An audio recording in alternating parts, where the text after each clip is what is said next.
So we'd like to talk about the global food systems perspective, and we'd like to invite Jim Woodhill, who is with the Food Systems Group, the Environmental Change Institute of University of Oxford, to make his presentation. Let's welcome him, please.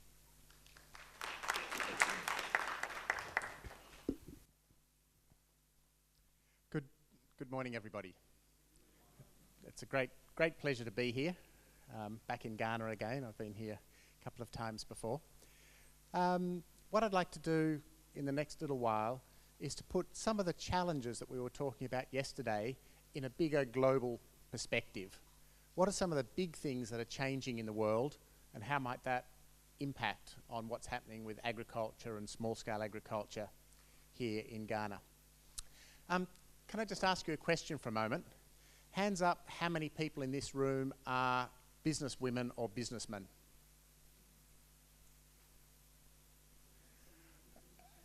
Yeah, hands up, how many people in this room are farmers?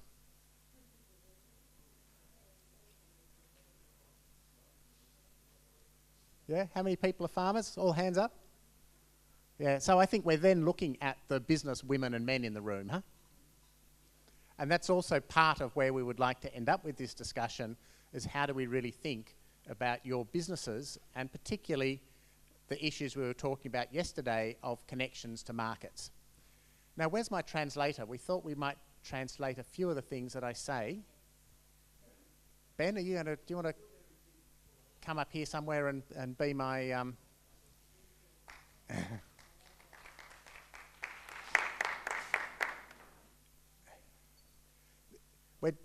We're doing this partly because I don't speak your language and partly because I have this funny Australian accent.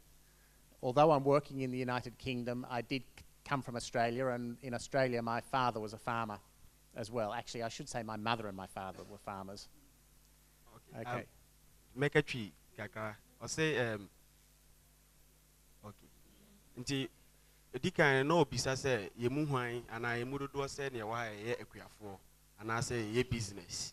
Na how I know that ye bobo so ewa ha efakua ye ene dwumadi a ye di nyina no opese ono nso nkyerɛkyerɛ eno obeye no ye de kɔ hwɛ ewiase afa na nyina sɛ de saa ha ono nso ha ye nkua yo na me be gina ha na me na kyerɛkyerɛ because kasa ewo Australian English mu na onyini ebe nyina nso na ne papa ne maame nso ye kuafo nti oti kuae no ase. So Ben, I won't get you to translate everything because it'll take too long, but I'll tell you the things to maybe give a summary of.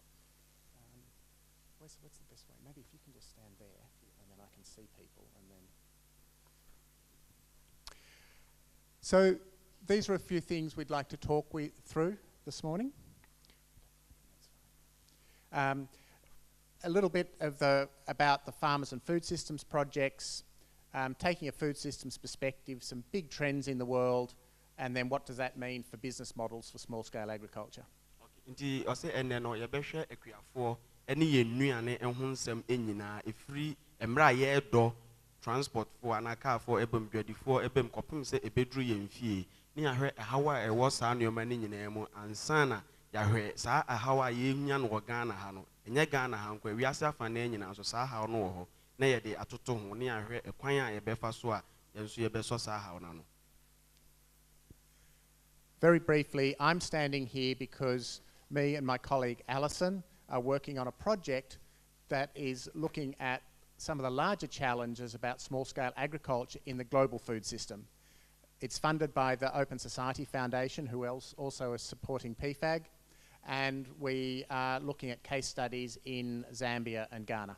Okay, into say enye ononkwa na ebedi djuma ne ene one ne colleague Aliesa na ebedi djuma no na omo eye edwumadie bi a omo de busumi dumienu na eye omo ye research bi afa ekuafo nketewa ho ene ehawa a omo FM na saa dwumadie omo di no osiwa anase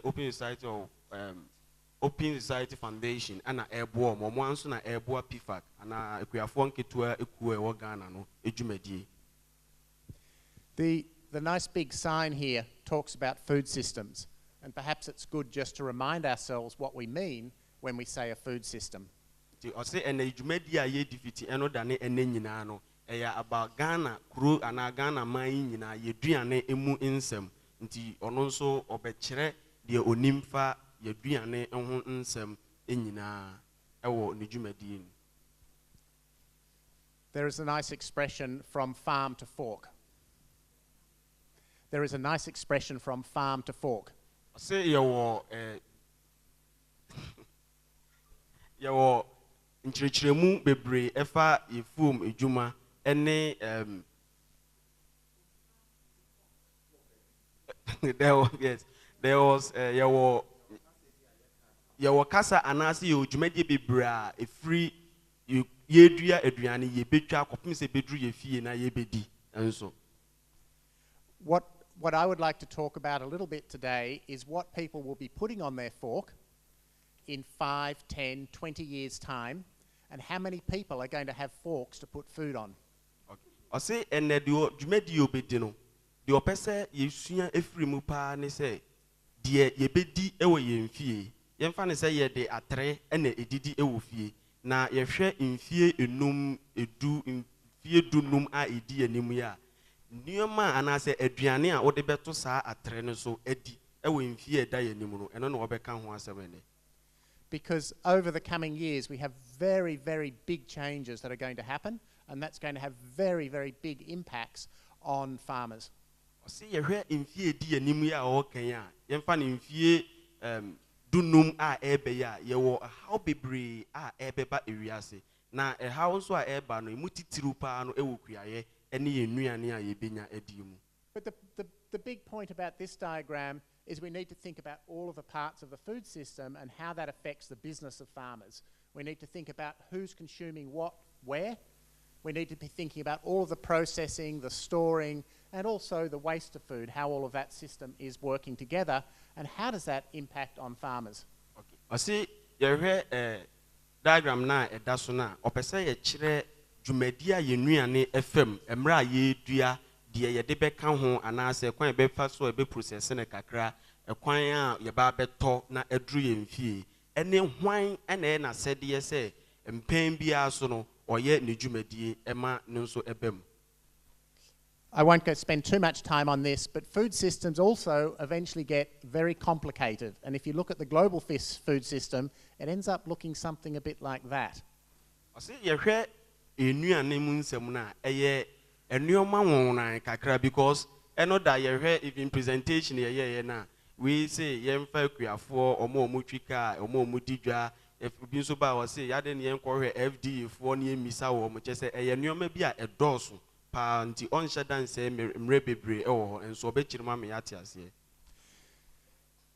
But if we think about that very complex food system, it has implications for all of the Sustainable Development Goals, the things we're interested in around health and environment and better economies.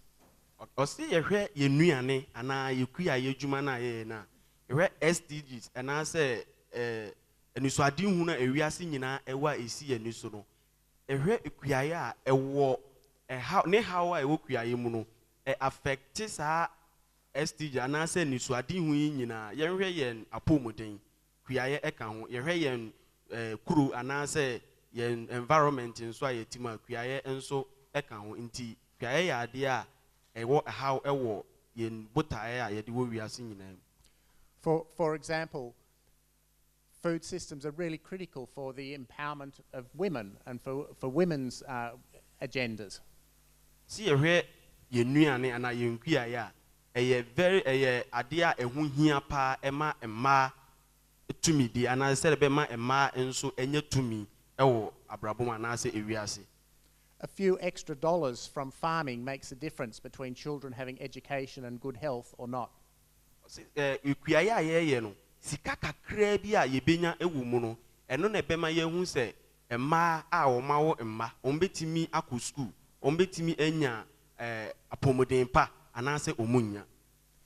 So globally, people are really realizing much more how important food systems are to the whole long-term development agenda, and there's a lot of discussion at the global level at the moment about food systems. Yɛsi yɛhwɛ kuayɛ ɛne aduane a yɛnyɛ wɔn na ewiase afa na nyinaa nipa dodoɔ na ankasa ani eku ho efiri sɛ yɛnua ne sɛm yɛkua yɛ ekoyi a ɛbɛboa ama yɛn nso yɛdwumadi a yɛdi wɔ wiase no atimi abem. I'd like to just talk briefly about a few big trends that are also going to have big influences here in Ghana. See, yɛpɛ sɛ yɛhwɛ dwumadi anaasɛ ɛkwan ahodoɔ bi a yɛnua ne sɛm no ebesi afa so na yɛmfa ntoto nneɛma a ɛyisisi nso wɔ ewiase ho. Can anybody tell me what that row of numbers at the bottom mean? So bi betimi abɔ mmɔden aka bibi kakra afa ntwerɛeɛ a yɛatwerɛ gu board no so no aseɛ deɛ no obetimi aka bibi afa ho. Do we have any economists in the room? Yɛwɔ economists bi wɔ ha obetimi aka bibi kakra afa ho ntwerɛeɛ na egu board no so no. A guess? Oh, you're an economist. Do you know what those figures might mean? Do you know what those figures, what these figures here represent? Can you have a guess? You don't see them well. Okay, maybe they're a bit small. Let me tell you. These are the figures for population growth and urbanisation in Ghana in 2018, 2030 and 2060. So today, we have about 30 million people in Ghana. Is that roughly right? Yeah. 29. 26. Yep. And about half, nearly half, are already living in urban areas. By 2030, there will be 37 million people and 25 million people living in urban areas. And by 2060, there will be 54 million people and 45 million, in fact, about 80% will potentially be living in urban areas. So just imagine the changes from today over the next 20, 30, 40 years of having that size population with 45 million living in urban areas in Ghana and how you're going to feed those people. Now, on one hand, that's a bit frightening. On the other hand, for the potential of agriculture, it would seem to be a pretty big opportunity as well. Nti de ɔkyerɛ mu nyinaa ne sɛ yɛhwɛ numbers a yɛatwerɛ ɛwɔ ɛpono ne so na 18 ɛna di kan 18 ne ɔde kyerɛ sɛ afe a ɛwɔ mu yi ɛyɛ 2018 na afe 2018 mu no nipa dodoɔ a sisi a Ghana nko a yɛwɛ no ɛyɛ 29 million nipa ɛna ɛwɔ na saa 29 million ni mu no emu 16 million ɛte nkuro akɛseɛ mu ɛfa no urban cities no emu tim. Na osad na nibu say in the next 30 years and 2030 to come no nipa no betimi anyini edu 37 million. Sa 37 million no ohun ni say emu 25 million ebetena nkuro akɛseɛ mu.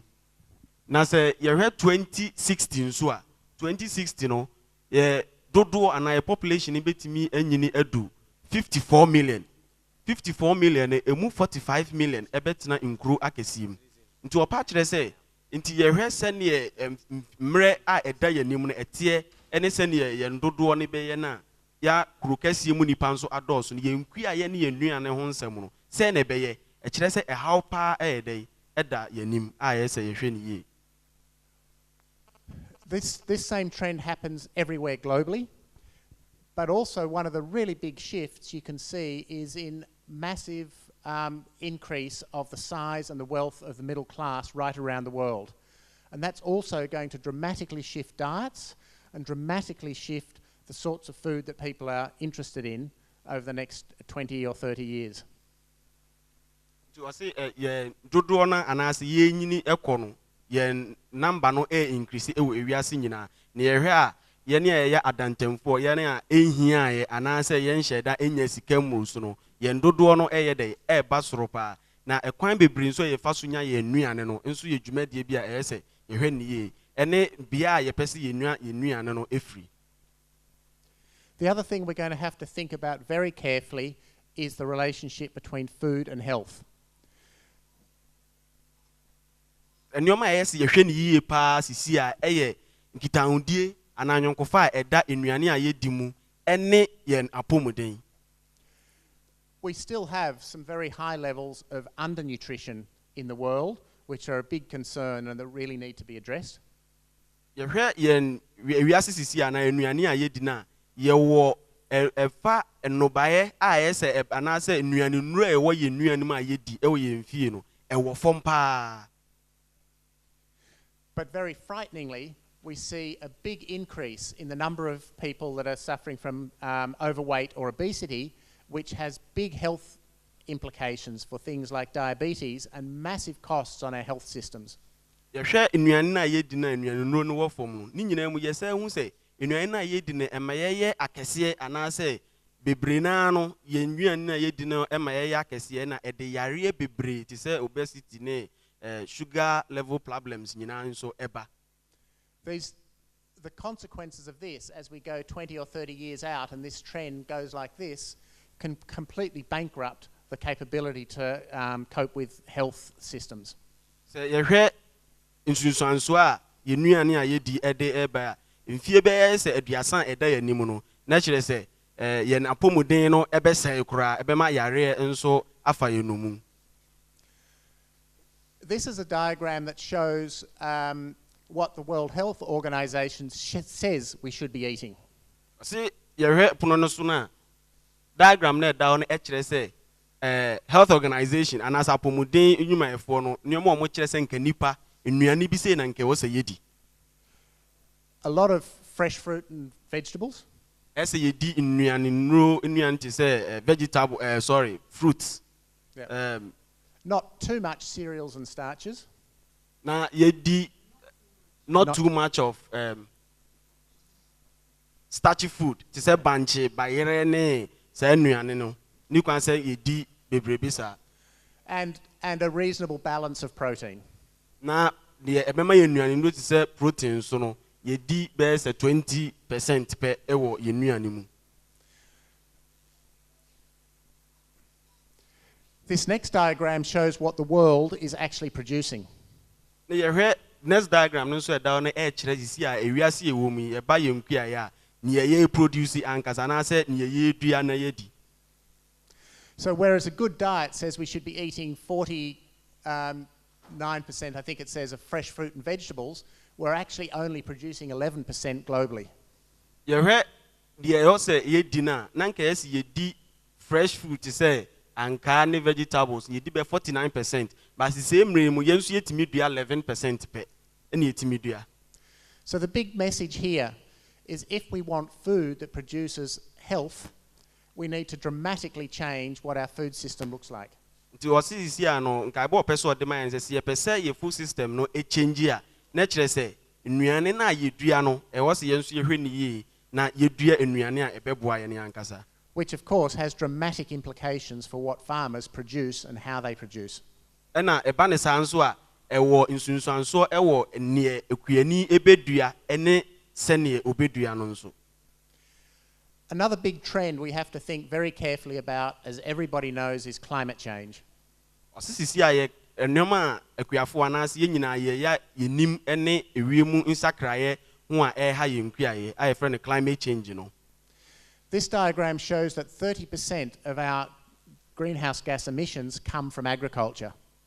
Ɔsɛ yɛhwɛ deɛ da pono no so na pɛmu aduasa ɛyɛ ɛhaw a agriculture ana akuaeɛ no ɛde ɛwɔ wɔ ewiem nsakraeɛ ɛho. We also know the big impacts that we're expecting from climate change on agricultural productivity. Ɛna yɛnum ɛhaw paa nso a ɛwɔ ewiem nsakraeɛ ɛne yɛn kua adwuma no sɛdeɛ ɛbɛyɛ ɛbɛkɔ so anaasɛ kwan a ewiem nsakraeɛ no ɛha yɛn kua adwuma no. So we have very big challenges in being able to produce food in an environment of climate change, but also trying to reduce the greenhouse gases that come from agriculture and food systems. Again, big implications for farming systems.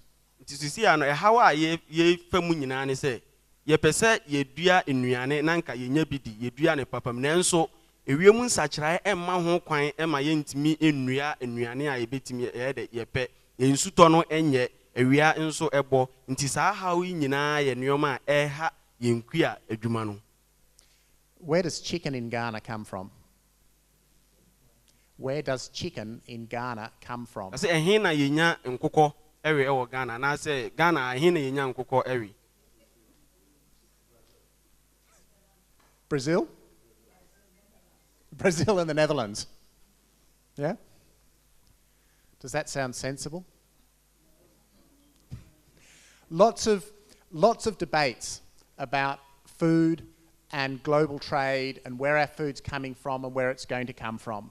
There's all sorts of different views on this, but what we do know is our food system is increasingly globalised, and the pressures in Asia is going to increase global trade in food, and even in Africa, if you think about the massive population growth that's going to happen in Nigeria, very big implications for regional trade in food as well.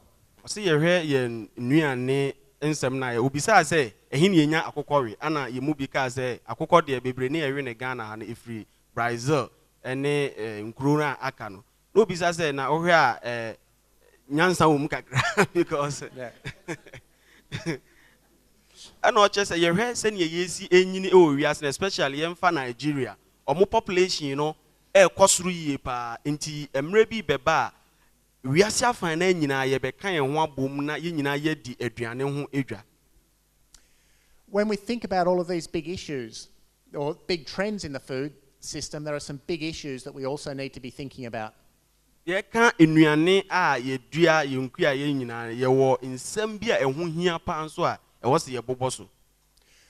When you have such a large population living very densely in urban areas, food safety becomes a very big issue. We've seen some very big global scares around food safety, around pesticides in food, around microbes in meat products and so on. See, yɛhwɛ nnuane anaasɛ yɛtete nkuro akɛseɛ mu nipa no ɛnyini ɛkɔ so no yɛnnuane yɛ deɛ ɛsɛ yɛhwɛ ne yie bibi te sɛ nnuane no ɛho bambɔ ankasa especially deɛ yɛbɛdi no yɛhu ne sɛ ɛyɛ papa anaasɛ yɛde nduro bebree ɛna edua because yɛ dɔɔso nti yɛpɛ sɛ yɛyɛ ne ntɛm na yɛ bebrebe na yɛnya bi nso di nti ɛsɛ yɛhwɛ yɛ food safety no nso ho nsɛm yie. I've already mentioned health costs. Another thing that people sometimes don't think enough about is antimicrobial resistance from using too much antibiotics, which could have huge impacts for both human and animal health if we don't manage that issue properly. I say enam saa ne nti no ye nyini na esi yedua nnuane ne bebrebe nneema pa esi a no ebe ha adwen kese eye nduro a yede yekua no anase yede gu ye nnuane no so no ewo nsunsuanso ewo ye ne ankase apomoden ene even omo aye no omo emoa ne no ba ye no omo ewo asase so no ni nyina ewo nsunsuanso ewo omo so. All of this food system under pressure also makes the likelihood of disease outbreaks, both human and animal and plant, much more likely. And you've seen the armyworm disaster here in Africa very recently. How anase pressure e won so na e de insusanso bebreba e ma yare echiche yenuane no e wo yemfuom na nansi akra Ghana ye kai a armyworms ya e ba yi. So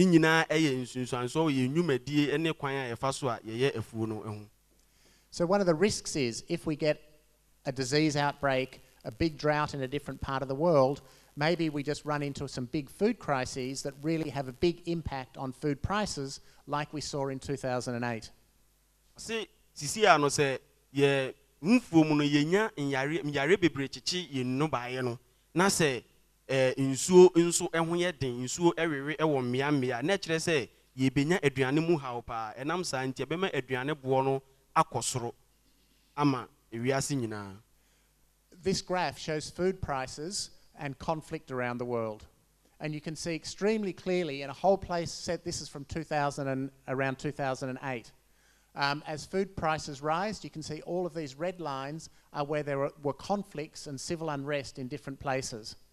So farmers have a critical role in keeping peace in the world.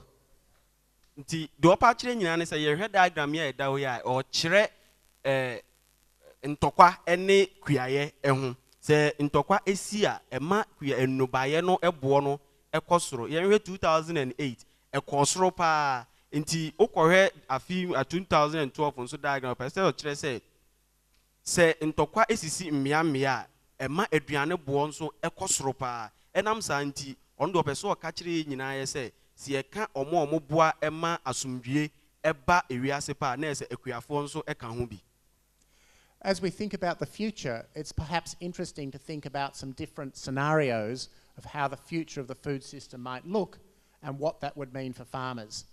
This was an exercise that was done by the World Economic Forum, bringing a set of top global leaders together. And I think it's interesting just to explore this for a moment. Yɛhwɛ diagram yɛ da wɔ se yɛhwɛ yɛn daakye sɛnea yɛn nuane sɛm bɛɛ no ɛbɛyɛ den so sɛ yɛn nyinaa yɛbɛdwendwene ne abobo ɛkwan bɛɛ ne yɛmfa so nyɛ kua no na wei yɛ dwumadi bi a wadi a ɔpɛ sɛ ɔne yɛn nyinaa yɛhwɛ yɛhwɛ dwumadi a yɛn nso yɛbɛtumi de ɛbɛboa yɛ ama yɛtumi yɛnya yɛn botaeɛ mfie a ɛdi yɛn anim no. It shows on one level being connected, having connection across the world, connection regionally in how we manage our food system. Nti nkitahodie a ɛdeda aman ne akuakuo mu ɛfa yɛn nuane ne yɛn kua yɛ adwuma ne ho. And it shows here whether we manage resources in a much more efficient and effective way, or whether we exploit our resources a lot more. Ɔsɛ yɛpɛ sɛ yɛhwɛ yɛwɔ resources bebree ɛwɔ aman nyinaa mu nti yɛbɛyusu resources ni yɛmfa yɛn nsaase yɛn kwaeɛ yɛbɛgyina na yɛyusu ne yie ɛde ayɛ kua no anaasɛ yɛbɛyɛ ne biara na yɛlusu ɛwɔ mfie a ɛdi anim no. So we can think of things where the rich people live in a nice bubble and get their food and nobody else does. Nti yɛbɛtumi adwene biribi te sɛ asikafoɔ anaasɛ ɔmo sika ɔmo bɛtumi de atɔ aduane no ɔmo te baabi a ɔmo de ɔmo nya ɔmo aduane edi. We can think about where we just push resources over the edge and nobody has the resources to eat properly.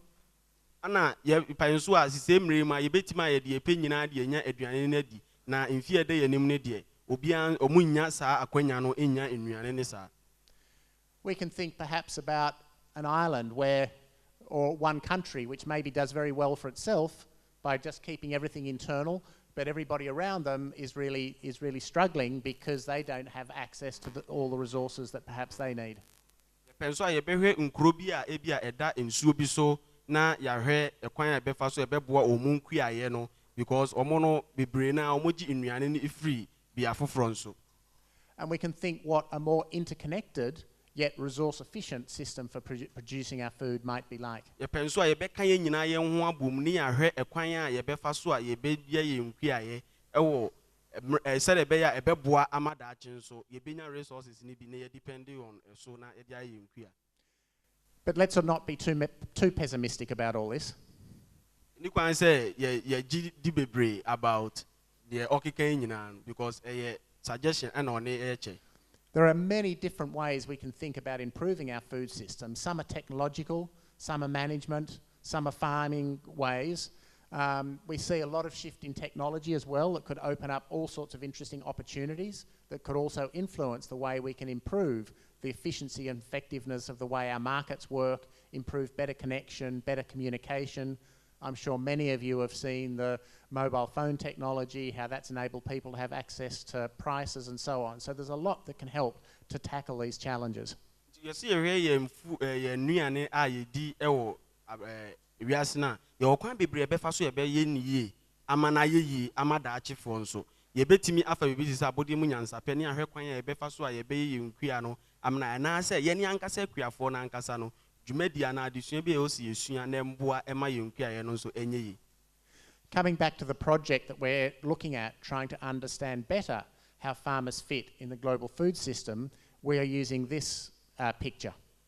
Bɛsi yɛhwɛ wiase nyinaa ɛkwan a akuafoɔ ɛfa so ɛboa ɛmienya aduane di nti wɔde mfonyini na ɛkyerɛ. I think quite often there's been a tendency to focus just on increasing production here. Mpempi ne ya na yɛhwɛ akuafoɔ nketewa ɛkwan a yɛbɛfa so a yɛbɛma ɔmo dwumadi anaasɛ ɔmo kuaeɛ no ɔmo anya nnobaeɛ no mmorosoɔ anaasɛ bebree.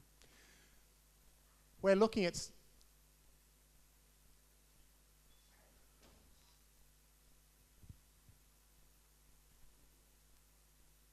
what's happened here? There we go. So this is pulling together a lot of what I've already said. This is linking together a lot of what I have already said. nti the all can nyina ne say picture na asem for nyina da ho ne nyina na eka ebom eye dwumadi a ye nkekambo mu se de be ya ye nku adwuma na ase enuane sem ebekoyi. If we want to look at the future of small-scale agriculture, we think we need to understand consumption better. Yepese ye hwe ye nku a fo nketoa adwumadi omudi ewo kuae ne aduane mu a then eyese ye hwe ye di no nso eyi anase mu nsem eyi. We need to look at how markets are going to change, not just over the next 1 or 2 years, but over a 5, 10, 20-year time period, and how those markets are going to change nationally, regionally, and globally. Na ose ye hwe ekwan so a ye nkita wodie ana ye ndwadie efa kuae mu no enso ebesesa ensesa ebia ena mfie baako ana mienum na emom ye hwe daache se mfie du eko na ebese ne be ebesesa ewo ewiase nyina ebeba ye nkrum na anase aba ye region mu anase aba ye nkurase nso. And we need to think very carefully about where are farmers and rural people getting their income from, and perhaps what constitutes a living income, because we know most poor farmers don't want their children to be poor farmers. Ose ye hwe we nyina wi a ye hwe ye kuafo no nso a omo wo ye nkuro nketua anase ye nkurase eye afu no ose ye hwe situation a omo ewom fa omo sikasem ho omo pa omo den ne ye hwe ebia nso omo nya omo nsika no ye dai efri. So how will population and urbanisation and diet change? Who will produce and what will be traded? How will business models for small-scale farmers change?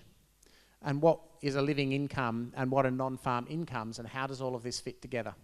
Ose ye hwe enoma bi ti se ne ye do so ewo ewiase ena se nipa bebre na etuba enkuro akasiem eni nnuane a ye di na kwan be na be fa so a ebesesa emu na ye hwe bibi se de yatimi adua na ye twa no ekwan be na be fa so a ye be di ehu edwa se de be ye kuafo no so ebenya bibi na nam saa ni nti no ekwan be na ye be fa so a ye nyina be kan bom se de be ya akuani no ye be pe mmara bi anase nhihye bi e de a change omusuban anase on abrabo ewo ye nkurase na de toso de twato no nso no ye hwe ekwan a ye nkuafo no ebenya sika efri afuom ene nnwuma bi omo be ye nso a enye afuom adwuma ehun.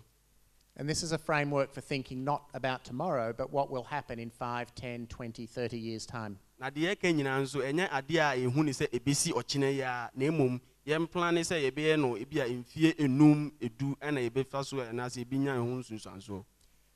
We had lots of discussions yesterday about what is a small-scale farmer, and I don't think there is such a thing as a small-scale farmer.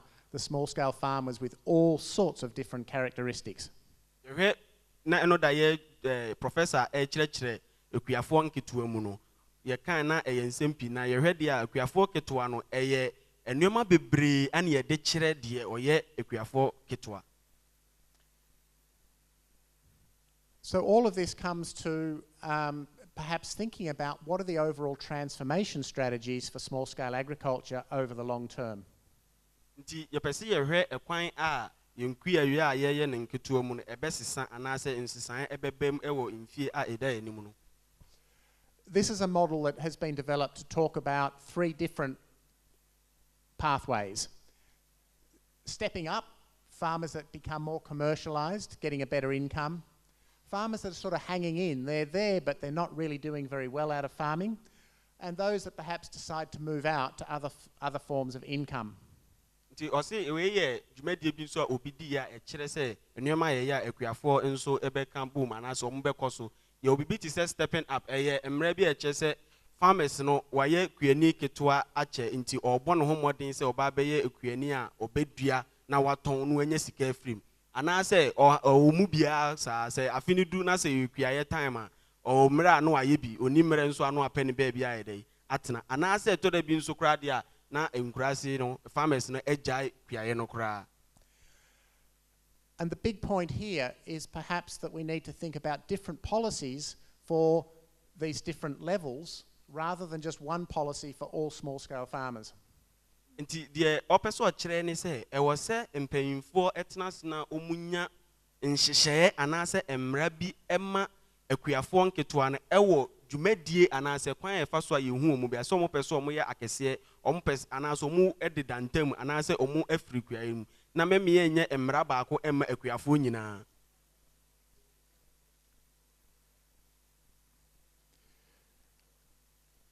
So perhaps a big question. If Ghana is heading to a population of over 50 million that is 80% urbanised, what different business models will emerge for small-scale farmers?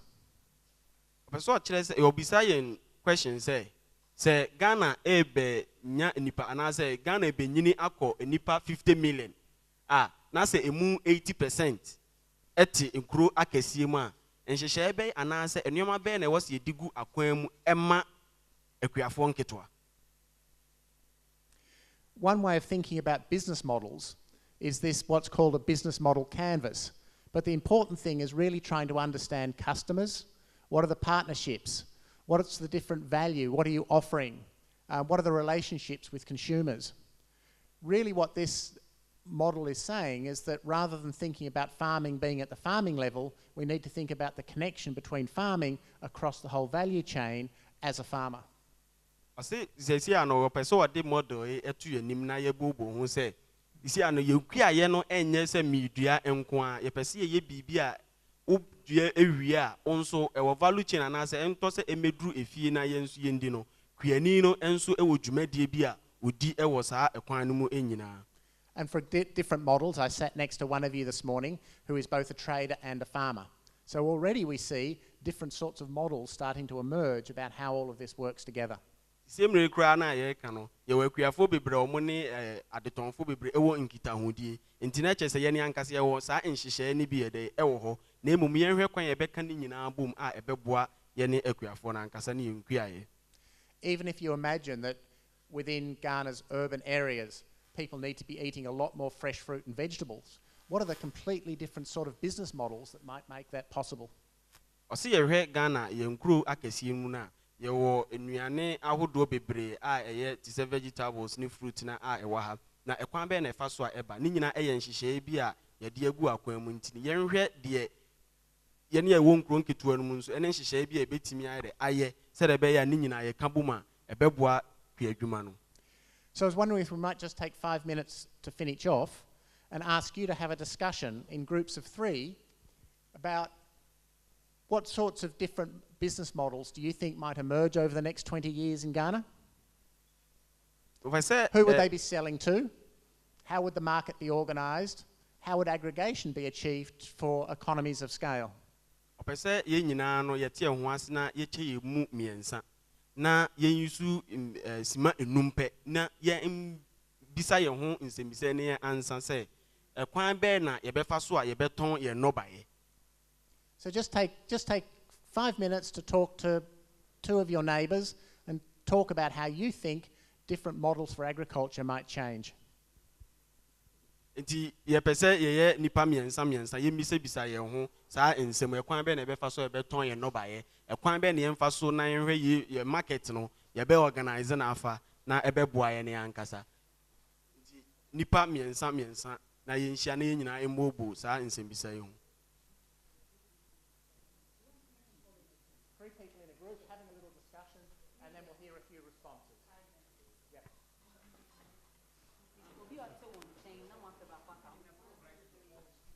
No, just What? No, just talk. And then we'll hear a few responses. Just talk.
We'll be picking the responses from the participants. So, group response. Yeah.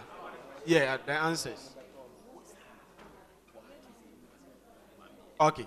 So, Adam Vic wants to. Okay, so now, who would they be selling to? In the next 20 years, who would smallholder farmers be selling to?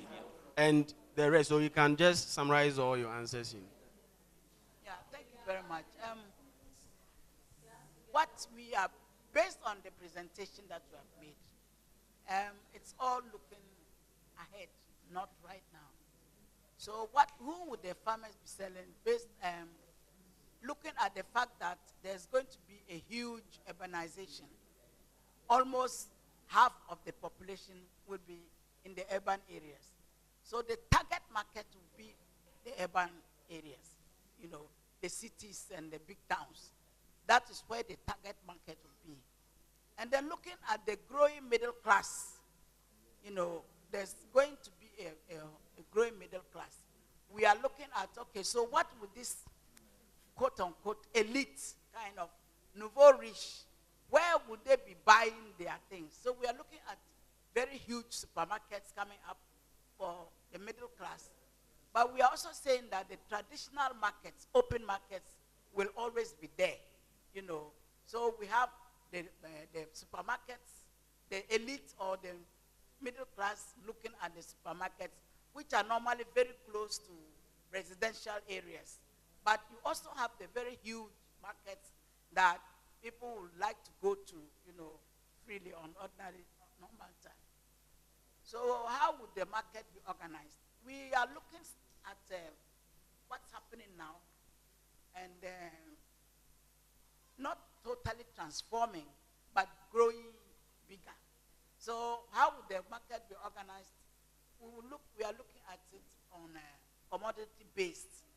If you go to a supermarket for now, you see that the supermarket has almost everything that you may need. But the supermarket is a kind of establishment that is owned by somebody with workers and very organized establishment. But if you go to the free market, the open, normal, traditional market, it's open. There will always be retailers based on the commodity, but there will always be the aggregators or the market queens who go out there, bring to the market, and sell to the retailers. So there will always be retailing. You understand? So you have the huge aggregators bringing into the market, and the retailers buying from the market queens or the aggregators. But the thing is that the market queens may not always even be the aggregators. There may be other aggregators who also aggregate, and that is what we are seeing in the future. Because things are getting much, much easier with technology, and everything wants to be done in a very easy way. So maybe we will have actual aggregators who will aggregate, and the market queens will come and offtake from the aggregators at the village level or the community level.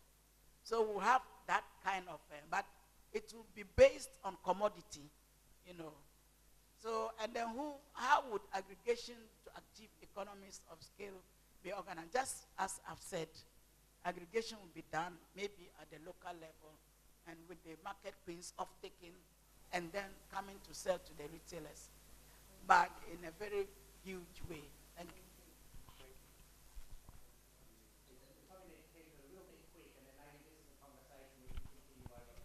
Thank you. Myself and my senior brother have looked at the 4 questions in this way. Number 1, we see agriculture becoming a mechanized level because we see irrigation systems are coming up, and then cash crop production will grow in the future. We also see groundwater harvesting and rainwater harvesting will also grow to help boost agriculture. And we are making reference to Upper East. When you go to Upper East today, you see individual farmers drilling borehole to access groundwater. And the policy of one village, one dump is also going to harvest rainwater for agriculture. So that is the issues we look from 1. Then B or 2, we look at the market to be organized towards the urban, to serve the urban population and also export markets. Now C, we also see a very generic way of aggregators is growing up. When we talk about the technology, when you go to Upper East and you take the pepper market, you have aggregators who work with the farmers, and you have another level of aggregators who sit at the transport level and receiving from the aggregators who work with farmers. And then those who sit at the transport level also send the goods to aggregators at the national level. Now, our final issue, how do we achieve economies of scale when you are talking about small-scale farmers? We believe that the cooperative system can help us achieve economies of scale, because small-scale farmers, if they work in cooperative, they can aggregate large volumes of commodities and they can reduce costs. And the market will reduce a lot of costs when they work through aggregators and cooperatives. So this can help us achieve economies of scale, and this is the future of our agriculture. Thank you.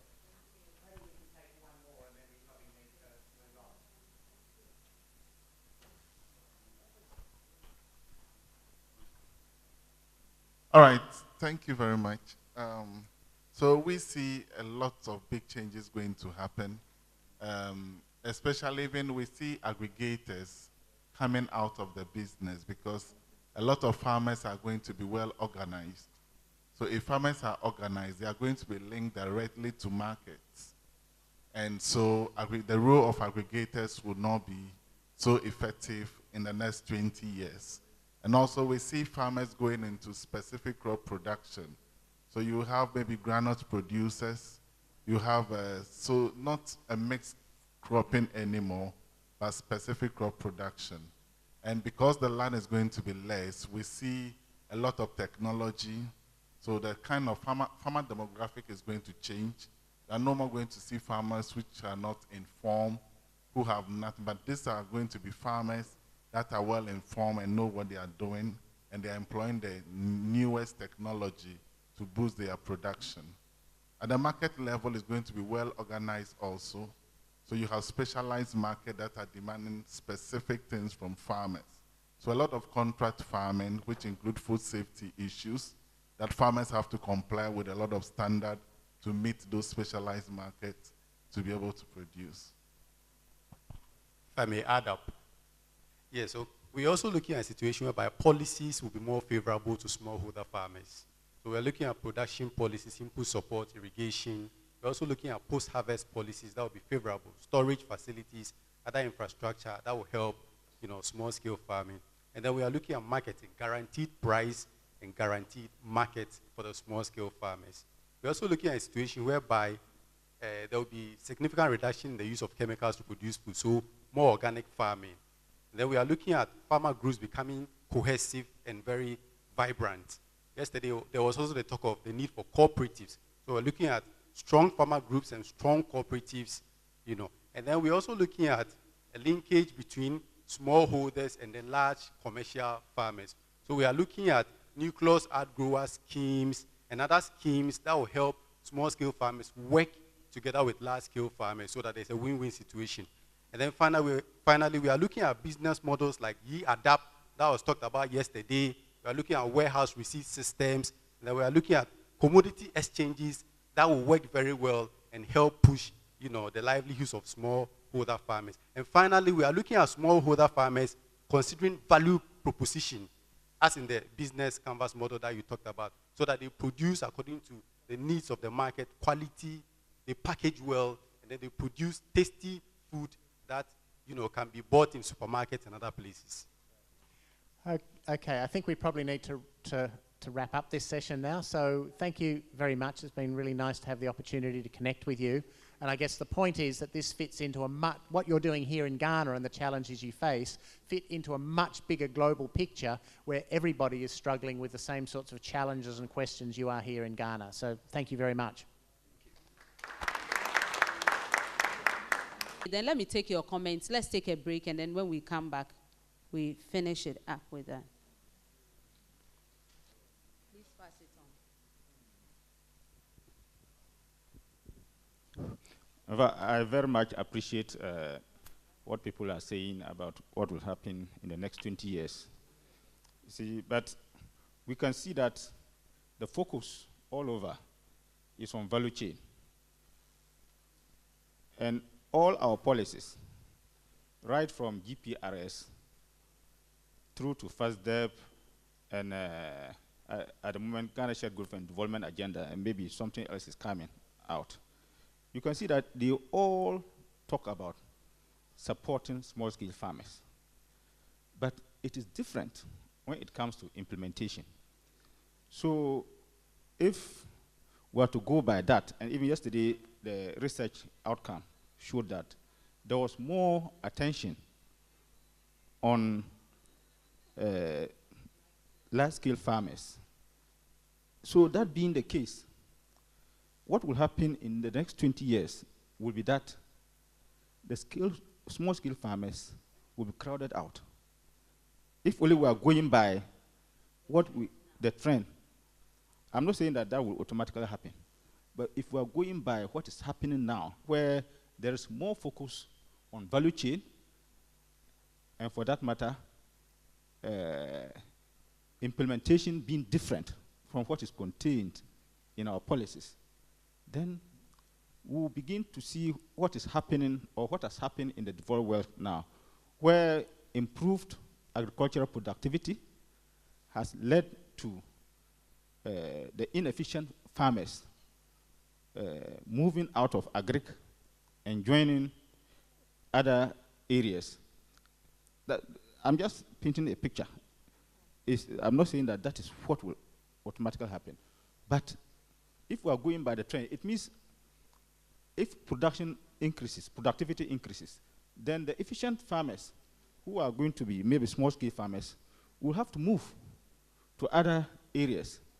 And I don't agree that the aggregators and what will be out, as somebody said, because value chain is being promoted.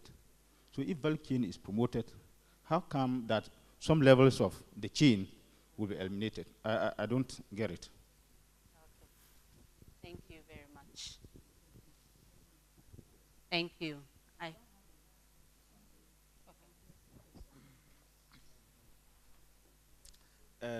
That was a fantastic presentation. It gives us a lot of lessons to look at. I just want to find out whether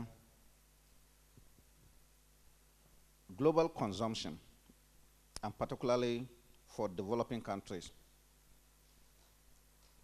are we Is it going to be premised on what we can do ourselves, or what the global political economic forces dictate? Because much more is pushed on us against our will. So, and those have no regard to what can be done at the local level. It's just about power play. Then the other thing is, the presentation is envisaging a crisis, food crisis.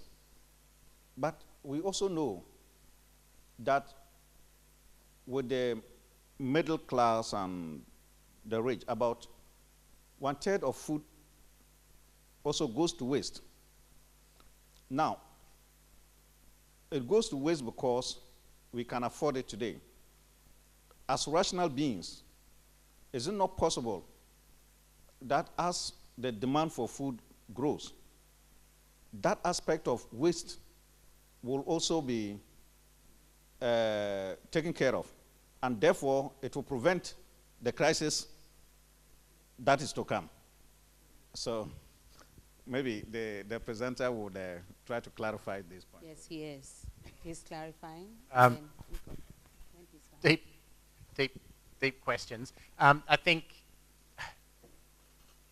I mean, on one level, I think there is no doubt that food is, there are such big global forces that the global geopolitics of food is going to be a big issue into the future. Now, what that means about local global dynamics is going to play out very differently. You know, if you look at the demand that's going to come from Asia, I mean, that's going to have huge political ramifications around the world. So I don't think it's going to be possible to sit in isolation of what happens globally. That doesn't mean to say you can't do some very good things controlled at the local level. On the food waste side, yes, perhaps that can happen. There are also some people who are starting to argue that actually how much you can really reduce waste by is a bit questionable. So yes, maybe you can reduce it, but I mean the fact that we say we throw away 30%, whether you can really get 30% of that back is also a bit of an open question. So I think there's just still lots of big questions around these issues, but asking the longer term perspective raises the sort of questions that you're raising to think about. Thank you. So we'll take the last one. Yeah, Thank you. brilliant presentation. I know we're doing a forecast. I was looking actually to hear something on post-harvest loss, okay, because that is really the major facet of the production system. In Ghana here, we know about 37% or more is lost in the area of late harvest, post-harvest, storage, and all that. Now, with the projections we're currently doing, why shouldn't we be looking at enhanced strategies of post-harvest loss so we can be able to equip the needed production system with the increasing population? Thank you. Yeah, no, absolutely. And I mean, I think to some extent, some of the technology can actually start to enable this. So I mean, if you think about other sectors in the economy where they have just-in-time production, all managed by sophisticated information systems, I mean, the whole blockchain revolution. So I mean, I suspect there will actually be opportunities for, as we get more digitized, to be able to manage some of those processes much better. But I mean, some of it comes back to the foundations that we've been talking about yesterday. If you don't have good road infrastructure, if you don't have good storage facilities, etc., then it's very hard to tackle those sorts of issues. And I think that comes back to the real need for both a public and a private sector investment in these sorts of issues. You have to have both going together. Thank you. Last question. Yeah. My question is that you were looking at emerging trends, but there is a huge global food revolution emerging. It's quite gradual, but it's very, very huge. And they are looking at going back in a way, eat what you grow, and grow what you eat. Let food be your medicine and medicine your food. They are moving away from high-tech biotechnology and looking at the way it all started, back to Eden, so to speak. You captured it in a way when you talked about fruits, vegetables, and the kind of food to avoid obesity and other things. But you also brought in the issue of gene engineering. And the new food revolution is actually moving away from that, from genetic engineering of seed, because this is huge, and it's really going to happen. So I don't know how you were able to bring in the issue of eating fruits, vegetables, and then you brought in the issue of genetic engineering of seed. It doesn't follow because they are moving away actually from that. Thank you. Thank you very much. Yeah. we could spend the rest of the day talking about the whole discussion around genetic engineering. I guess I would say that there are all sorts of different ways of shifting genes. So I mean, we've been playing around with genes in our agricultural systems for thousands of years. So I think there's different ways of doing that with different sorts of risks and benefits. I think you're absolutely right. There's sort of issues in moving to different sorts of food systems, and I think we might just see a much more diversity around this.